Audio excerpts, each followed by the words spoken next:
Miss, நாளைக்கு நான் ஸ்கூலுக்கு வரமாட்டேன் மிஸ். ஏன் எதுக்குமா? வெளியூர் போறேன். என்ன விஷயமா? Marriage miss. ஏன் உங்க அப்பா அம்மா போக மாட்டாங்களா? இல்லை மிஸ், நானும் போகணும். அடுத்த வாரம் உனக்கு பப்ளிக் எக்ஸாம் இருக்குமா? கிளாஸ்லயே நீ தான் ஃபர்ஸ்ட் மார்க் வாங்குற.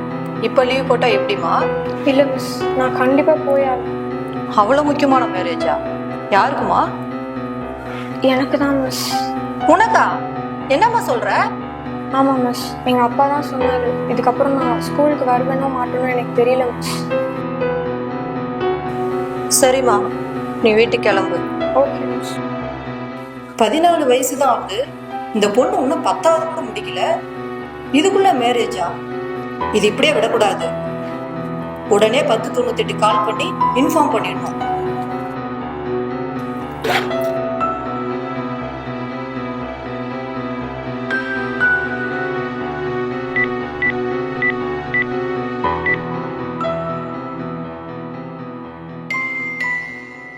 ஹலோ.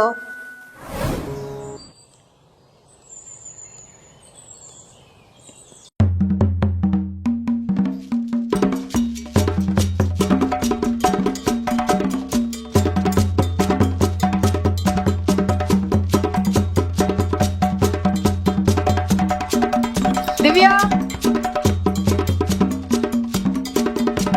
திவ்யா, திவ்யா.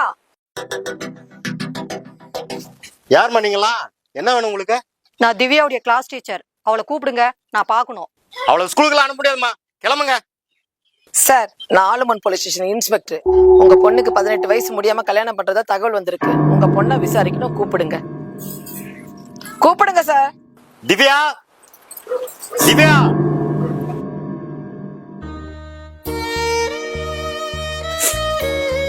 திவ்யா, ஸ்கூலுக்கு ரெடி ஆகல?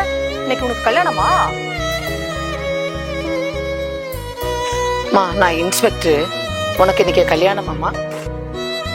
ஏமா அல்ற? நீ எதுக்கு பயப்படாதம்மா, நாங்கெல்லாம் இருக்கோம். இன்னைக்கு உனக்கு கல்யாணமாம்மா? சொல்லுமா. ஆமா மேம், நான் படிக்கணும்னு எவ்வளவோ சொன்னேன்.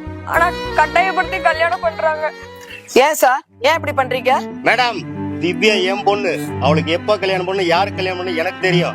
நல்லா படிக்கிற பொண்ணு தான், கிளாஸ்லயும் ஃபர்ஸ்ட் தான். என்னோட சூழல் எனக்கு வசதி இல்ல, என் மனைவியும் இல்ல. ஒத்த பொண்ணை வச்சுக்கிட்டு ஒரு அப்பனா எவ்வளவு கஷ்டப்படும்னு எனக்கு தான் தெரியும். சொந்தத்திலே மாப்பிள்ளை பார்த்தாலும் 20 பவுன் 30 பவுன் கேக்குறாங்க. இன்னைக்கு விக்கிற விலையில என்னால ஒரு பவுன் கூட வாங்க முடியாது. இதோ இந்த மாப்பிள்ளை வீட்டாரு நகையும் வேணாம், பணமும் வேணாம், பொண்ணு மட்டும் கொடுத்தா போதும்னு சொன்னாங்க. நானும் சரின்னு சொல்லிட்டேன். இப்ப வந்து கல்யாணத்தை தடுத்து நிறுத்தீங்க, நியாயமா மேடம்?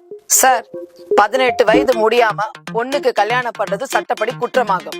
அதையே மீறி நீங்க கல்யாணம் பண்ணீங்கன்னா பொண்ணுடைய அப்பா அம்மா, மாப்பிள்ளையுடைய அப்பா அம்மா, அதுக்கு உடந்தைய யார் யார் இருக்காங்களோ அவங்களெல்லாம் அரெஸ்ட் பண்ணிடுவோம். அபராதமா விதிக்கப்படும். இது சட்டப்படி குற்றம். அதே போல 18 வயது முடியாம பொண்ணுடைய சுய விருப்பத்துடன் கல்யாணம் பண்ணாலும் தப்புதான். பெற்றோரோட சம்மதத்துடன் கல்யாணம் பண்ணாலும் தப்புதான். அந்த கல்யாணம் வந்து சட்டப்படி செல்லவே செல்லாது. சார், நான் சைல்டு ஹெல்ப் லைன்ல இருந்து வரேன். 18 வயசு முடிகிற வரைக்கும் அதுவும் ஒரு குழந்தை தான் சார்.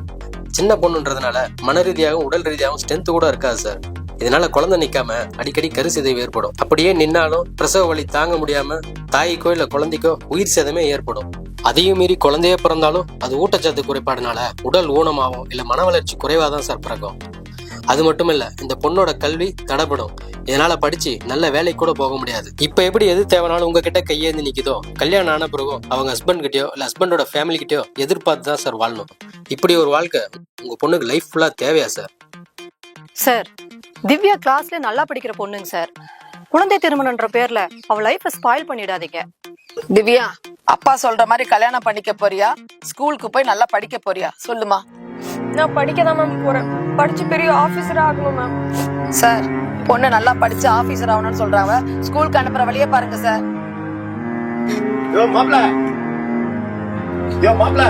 இன்னும் என்ன பண்ற? முகத்துக்கு டைம் ஆகல, கிளம்பியா போலாம். அட, உங்களையும் தான், ஏன் நிக்கிறீங்க? வாங்க போலாம். ஓ, உங்க மாதிரி சொந்தக்காரால தான் என் பொண்ணோட வாழ்க்கையை கெடுக்குன்னு நினைச்சியா? கல்யாணம் எல்லாம் ஒண்ணும் இல்ல, போங்கயா போலாம். மேடம், என் தப்பு உணர்ந்துட்டு மேடம். திவ்யா ஸ்கூலுக்கு அனுப்பிச்சு நல்லா படிக்க வைக்கிறேன் மேடம். அப்பா,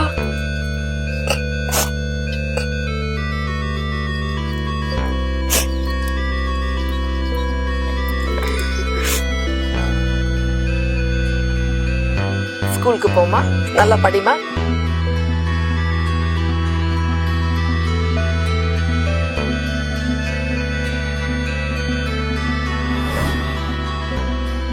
திவ்யா மீண்டும் பள்ளிக்கு சென்று நன்றாக படிக்கத் தொடங்கினாள்.